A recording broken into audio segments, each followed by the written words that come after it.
Je dépense à peu près 400 € par mois dans tout mon usage de l'IA et plus spécifiquement, j'utilise à peu près 50 € par mois, d'IA directement via mes agents IA sur mes automatisations N8N. Mais du coup, je me suis dit: «Mais comment je peux calculer précisément chaque usage de mes agents IA, ce que me coûte chaque process?» Et ben du coup, j'ai trouvé la solution et je vais vous le présenter tout de suite avec N8N. Comment je fais pour calculer mes coûts d'usage de tous mes workflows N8N. Et pour ça, je me suis fait un petit dashboard ultra pratique et je vais vous présenter celui de N8N Forge. N8N Forge qui est mon projet qui permet de générer des projets N8N professionnels en open source directement sur vos serveurs. Et ben là, c'est un générateur qui utilise beaucoup d'IA. Et du coup, je me suis fait un petit dashboard pour traquer le moindre coût. Et donc aujourd'hui, je suis capable de savoir combien il y a de sessions qui ont été lancées, combien ont été complétées, quel est le coût total de mon usage de l'IA par mois avec un coût moyen par génération, le nombre de tokens total utilisés avec un usage de tokens moyen par requête. Et pour chaque génération de projet, je peux voir très finement sur chacune des tâches qui sont lancées par mon workflow N8N combien coûte chaque requête avec quel modèle et la répartition entre les différentes étapes. De cette manière, j'ai un aperçu très précis de ce que me coûte l'usage de l'IA dans mes automatisations N8N. Si tu es intéressé pour recevoir le package avec le workflow qui permet d'enregistrer les coûts de l'IA ainsi que le schéma de la base de données pour stocker tout ça, abonne-toi à ma newsletter, le lien est en description et dans ma newsletter de la semaine prochaine, je vous partagerai directement ces ressources. Je vous dis bonne vidéo.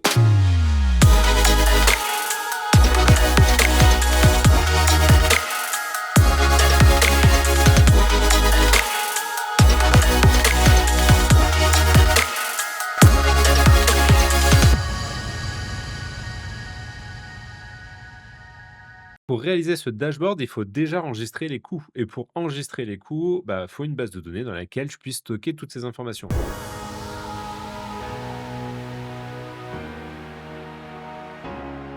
Et du coup, voici mon schéma de ma base de données que j'ai créée, qui se compose principalement de trois tables. La première, c'est User Session, dans laquelle à chaque fois que N8N va démarrer une session au niveau de l'utilisateur, automatiquement, N8N va me donner un User Session et je vais enregistrer tout simplement cette User Session pour attacher un utilisateur.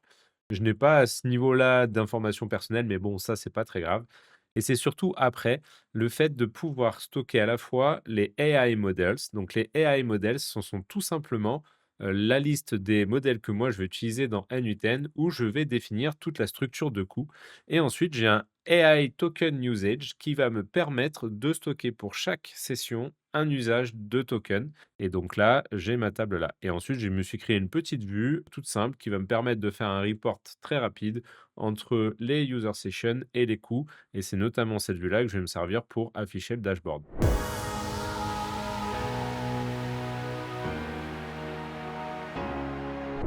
Comment se passe le AI model? Le AI model, c'est peut-être le truc le plus important. C'est là-dedans qu'on va stocker finalement toutes les informations de coût. Donc là, par exemple, l'ID, bon, c'est un UID classique qui est généré de manière automatique. J'ai le nom du modèle, puisque je vais utiliser plusieurs modèles, puisque les coûts ne sont pas les mêmes en fonction des modèles qu'on utilise. J'ai ensuite le provider, puisque je peux avoir plusieurs providers différents avec différents modèles. Et ensuite, j'ai le token init pour savoir à quelle unité je parle à chaque fois que je parle de coût par token. Donc là, ça dépend des API. Il y en a certaines qui parlent un coût de token, d'autres en milliers de tokens et d'autres en millions de tokens. Donc ça dépend des API. Ensuite, j'ai l'input cost, donc combien me coûtent les entrées, et l'output cost, c'est combien me coûtent les sorties. Parce que selon les API que vous allez utiliser, les coûts ne sont pas les mêmes entre ce que vous envoyez à l'IA et ce que vous recevez de l'IA. Donc ça, c'est très important de distinguer cela. Et ensuite, j'ai un coût qui est en fonction, d'un seuil, c'est-à-dire que parfois, il y a des IA où selon un seuil de token, vous allez payer plus cher ou moins cher. Donc là, j'ai défini aussi les coûts d'input et d'output au niveau du seuil. Et donc là, j'ai le seuil, critique qui va faire passer d'un tarif à un autre. Ça, c'est pour ce qui est, de l'AI model. Et là, pour remplir cette table, il faut aller voir directement la page des tarifs qui me permet de voir combien me coûte à chaque fois l'usage de l'IA.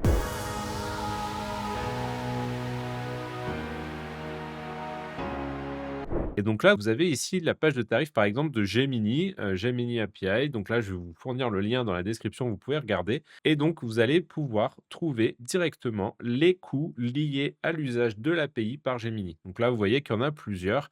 Il y a tous les modèles qui sont représentés ici. Et moi, par exemple, pour mon use case que je vous présente aujourd'hui, j'utilise principalement la version 2.5 parce que tout simplement, la version 3 n'est disponible que très récemment et encore, elle est encore en preview, elle n'est pas encore en mode release finale au niveau d'API. Donc du coup, j'utilise encore la version 2.5 Pro pour m'assurer d'avoir une certaine stabilité, ou j'utilise la version 2.5 Flash, voire j'utilise parfois la 2.5 Flash Lite. Pourquoi? Parce que déjà, ils n'ont pas les mêmes compétences et la plus grosse que j'utilise, ça va principalement être Gemini 2.5 Flash et surtout, ils n'ont pas le même coût. Donc si on regarde un peu comment est structuré le coût, par exemple, de la version 2.5 Pro pour que vous donniez une ordre d'idée, en fait, vous avez ici le tarif, donc le prix, d'entrée, donc c'est l'input, donc ce que, vous envoyez finalement, dans le modèle, donc c'est ce que va recevoir le modèle et ben chaque token, c'est payant et sur la version 2.5 Pro, par exemple, à chaque fois, vous avez 1,25 pour des requêtes avec inférieur ou égal à 200 000 jetons, donc 200 000 tokens. Donc si vous envoyez en input moins de 200 000 tokens, ça vous coûte 1,25 pour chaque requête. Et ensuite, si vous avez plus de 200 000 tokens, ça vous coûte plus cher. C'est 2,50 par requête. Donc, vous voyez que ça peut monter vite en fonction du nombre de tokens que vous envoyez. Et ensuite, vous avez le prix de sortie. Donc là, une fois que le modèle a réfléchi et vous donne une sortie, et bien ici, vous allez pouvoir voir que inférieur à 200 000 tokens, ça vous coûte 10 par requête. Et là, c'est 15 par requête supérieur à 200 000 tokens. Donc, vous voyez que c'est quand même relativement très cher. Donc là, moi, je me base uniquement parmi ça parce que toutes les autres fonctionnalités, je ne les utilise pas. Mais bien sûr, si vous utilisez ces autres fonctionnalités, il va falloir les prendre en compte.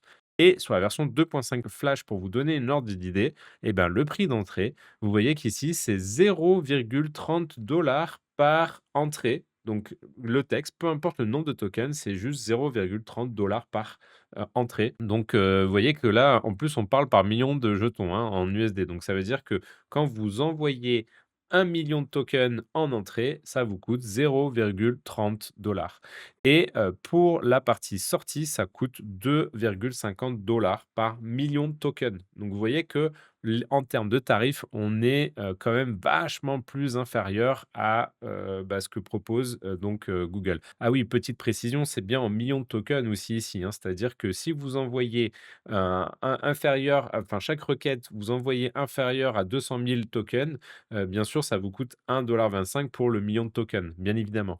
Donc, c'est voilà, faut bien prendre ça en compte, hein. C'est pas 200 000 tokens, ça vous coûte 1,25 ça marche pas comme ça. C'est, sur 1 million de tokens. Si en entrée, vous avez, inférieur ou égal à 200 000 tokens pour l'entrée, ça vous coûte 1,25 et plus, c'est, 2,50 et le flashlight, vous allez voir que là, on réduit encore plus les coûts où là, l'entrée, le million de tokens, c'est 10 centimes l'entrée de token, le million de tokens et 40 centimes la sortie.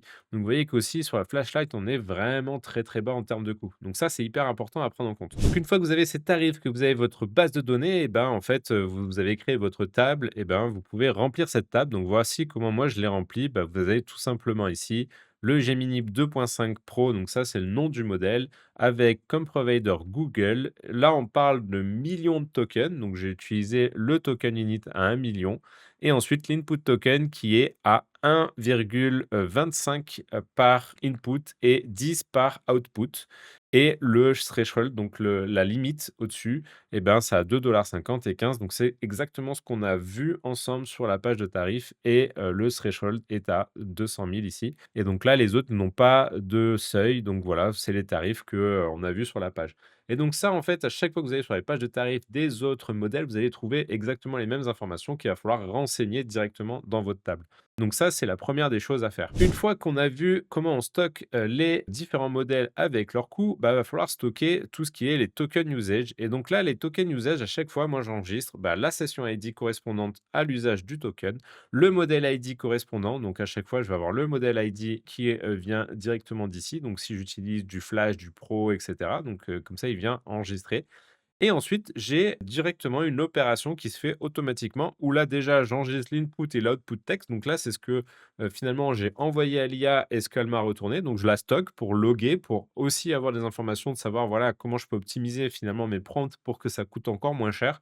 Et ensuite, j'ai l'input token qui va être directement le nombre d'input tokens que j'ai envoyé et l'output token que l'IA m'a retourné. Donc ça, c'est des informations que je vais récupérer directement de N8N que je vais vous montrer juste après. Et ensuite, j'enregistre l'opération type, donc de savoir quelle est l'opération que j'ai effectuée avec le modèle directement depuis N8N pour savoir exactement combien chaque opération me coûte.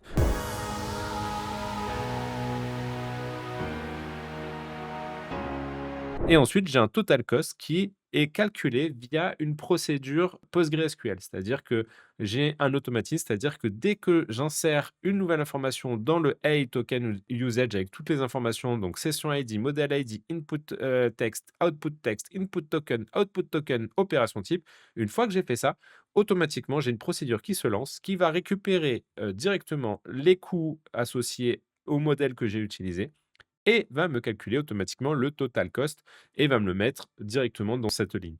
Et de cette manière, pour chaque token usage, je vais pouvoir savoir combien me coûte réellement une requête. Et donc, c'est ce que je vous montre ici. C'est-à-dire que là, par exemple, si je prends celui-là, eh ben, lui, par exemple, son coût total, ça a été 11 centimes. Donc, il a fait sa procédure pour générer son projet. Ça a coûté 11 centimes. Et je vois tous les détails. Donc là, le guidance, c'est le chatbot, tout simplement. C'est quand on converse avec l'agent et ben chaque fois qu'il fait une requête, là, moi, j'utilise du 2.5 flash, c'est suffisant.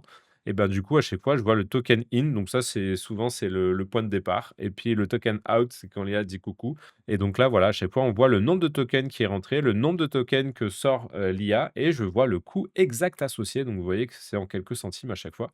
Donc voilà. Et là, le truc le plus consommateur, ça a été la génération du README. Donc là, en plus, il est parti sur du pro. Alors pourquoi? Parce que j'ai un fallback sur le pro, donc des fois quand le flash ne fonctionne pas, parce que j'utilise d'outils ou quoi, bah, automatiquement je fallback sur le pro et là ça m'a coûté 0,05 centimes, on va dire 6 centimes, sur l'usage du pro. Et donc pareil, Dog Translation, donc là, c'est à chaque fois que j'ai une documentation qui de base, elle est en français, parce que moi je la rédige en français, comme ça c'est plus simple. Et si la personne me demande à l'avoir en anglais, bah, je fais une translation directement avec l'IA. Et là, j'utilise du Flashlight parce que c'est suffisant. Donc vous voyez que ça me coûte moins d'un centime pour le faire. Donc c'est plutôt cool. Et donc du coup, je vois la répartition des coûts. Donc là, on voit que c'est le Redmi, hein, qui clairement a pris le pas. Mais voilà, comme ça, j'ai tout le détail de coût de chaque fois de quelqu'un qui, quand il génère, j'ai son statut, je sais exactement combien ça a coûté. Et donc, pour le déclenchement de calcul de coût, bah, en fait, j'ai tout simplement un trigger dans ma base de données ici, comme vous pouvez le voir, où en fait, il va venir se déclencher dès qu'il y a un nouvel enregistrement. Et tout de suite, il va venir sélectionner le token unit, l'input, enfin, toutes les informations qu'il a besoin. Et ensuite, il va céder des différentes fonctions pour calculer justement le token usage en fonction du threshold, etc. Donc là, j'ai trois fonctions. D'ailleurs, si vous voulez récupérer l'ensemble de cette structure de base de données, c'est avec plaisir, je vous la fournirai lors de ma newsletter de la semaine prochaine. Donc n'hésitez pas à vous abonner à ma newsletter, vous avez le lien en description pour recevoir la structure de ma base de données que j'utilise pour enregistrer ces coûts. Et donc dedans, vous aurez toutes les fonctions que je vous viens de vous présenter avec bah, la structure de coût pour Gemini, je vous le fournis parce que moi, c'est ce que j'utilise principalement. Et donc voilà, donc là, du coup, je vais fournir tous ces 3 fonctions PostgreSQL qui va permettre de calculer automatiquement le coût d'usage pour chaque ligne. Et donc ça, c'est ce qui est déclenché automatiquement lorsqu'on insère une nouvelle enregistrement dans la base AI Token Usage.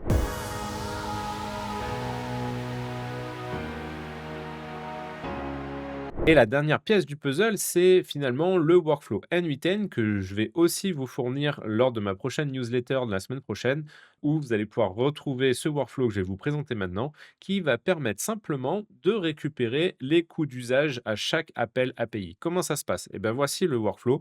En réalité, il est exécuté à la fin. Je vais vous montrer sur un autre workflow comment il est exécuté, comment il est appelé. Et en fait, à chaque fois, ce workflow est appelé via un autre workflow. Et ensuite, j'attends 5 secondes parce que en réalité, ce qu'il faut, c'est que, bah, le workflow soit bien terminé. Parce que en fait, il faut savoir, c'est que quand vous allez exécuter, finalement N8N, enfin, quand il va exécuter tous les nœuds agents et cetera, il ne vous retourne pas tout à fait l'information, correctement. C'est-à-dire que vous ne pouvez pas la récupérer facilement pour ensuite la stocker dans votre base de données. Donc vous êtes obligé de faire un petit mécanisme qui est un peu foireux, mais bon que, voilà, on n'a pas le choix parce que sinon on ne peut pas récupérer l'information et donc pour ça, il faut que le workflow pour lequel a été appelé ce workflow-là soit complètement terminé pour récupérer toutes les informations nécessaires pour récupérer les informations de coût et donc c'est pour ça que j'ai mis un petit 5 secondes pour être sûr que le workflow est terminé, mais sinon, moi, je m'assure toujours d'appeler ce workflow vraiment tout à la fin pour être sûr que, voilà, il y a pas de truc qui traîne ou quoi et donc j'attends juste une petite sécurité de 5 secondes pour être sûr de récupérer toutes les informations. Ensuite, je viens, récupérer via un nœud, tout simplement, le nœud, de N8N account là qui permet de récupérer des informations via l'API N8N et en fait, je viens récupérer tout simplement l'exécution qui vient d'être, faite auparavant. Donc ça, c'est des informations que je passe ici dans mon, trigger. En fait, vous voyez qu'ici, j'ai l'exécution ID, donc c'est l'exécution ID qui a utilisé un agent IA, je vais vous montrer juste après comment je l'appelle. Ensuite, j'ai le session ID qui est tout simplement le session ID de l'utilisateur que j'envoie aussi dans ce nœud pour faire la référence et surtout l'opération type, donc de savoir quel est le type d'opération qui a été effectué pour la classifier. Ensuite, une fois que j'ai récupéré toutes ces informations, en fait, ici, soit j'ai récupéré toutes les informations, c'est OK, c'est parfait, et ben à ce moment-là, je continue. Et sinon, j'attends 3 secondes et je réessaye un peu plus tard parce que des fois, ça peut arriver que la nuitaine n'est pas tout à fait fini ou il n'a pas récupéré tous les trucs. Enfin bref. Donc là, j'attends juste 3 secondes et je retry. En général, ça marche après. Et ensuite, là, j'ai un extract EA usage, donc que vous aurez bien sûr dans le workflow que je vais vous partager dans ma newsletter de la semaine prochaine où c'est un petit script JS qui permet de récupérer toutes ces informations de traitement. Bon, je vais pas aller dans le détail parce qu'en fait, c'est des structures JSON qui sont vraiment très compliquées, qui sont imbriquées, machin. Bref, j'essaie de détecter au mieux, les informations de coût et c'est parfait. Et une fois que j'ai fait ça, bah, en fait, je vais tout simplement récupérer mon AI modèle qui correspond finalement à mon modèle name que j'ai défini, que j'ai envoyé. Donc là, il va récupérer le modèle, concerné et ensuite, j'ai plus qu'à faire un insert dans ma base de données directement de AI Token Usage, où là, je vais mettre toutes les informations nécessaires. Et puis, en insérant ces informations, automatiquement, Postgre va lancer la procédure pour pouvoir calculer les coûts.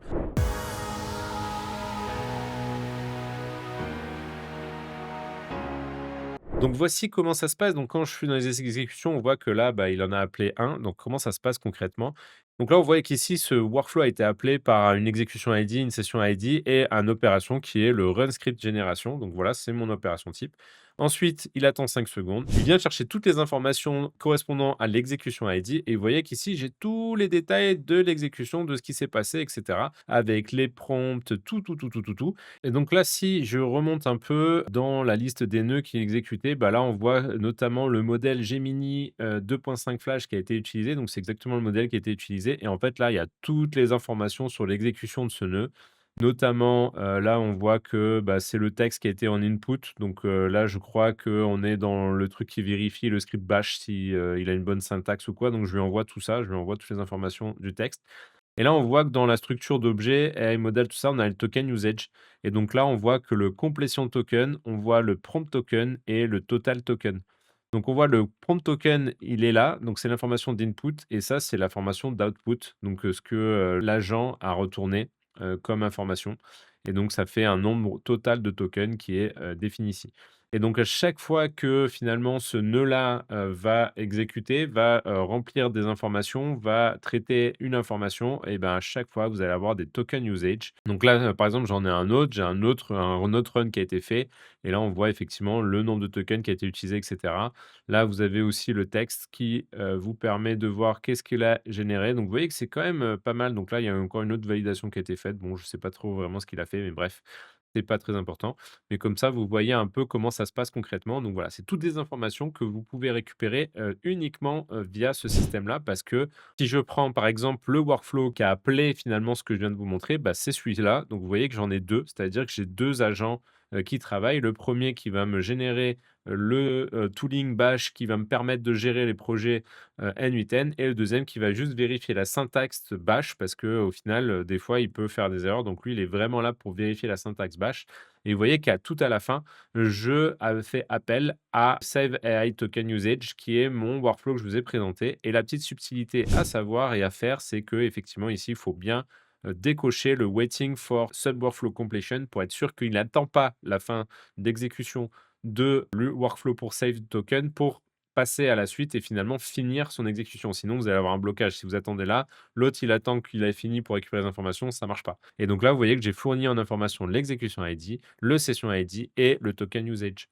Et de cette manière, c'est comme ça que je peux récupérer toutes les informations liées à l'exécution et de savoir combien m'a coûté finalement l'usage de ces agents IA et de cette manière faire ce fameux dashboard qui va me permettre donc de suivre très précisément chaque fois que quelqu'un fait une génération de projet, combien ça me coûte concrètement, donc quelques centimes d'euros. Et donc c'est ainsi, comme ça aussi, que je vais pouvoir mettre des limites. Par exemple, si sur une session ID, je vois que le mec il est en train d'abuser, il est en train de consommer énormément de tokens, je vais pouvoir le bloquer direct.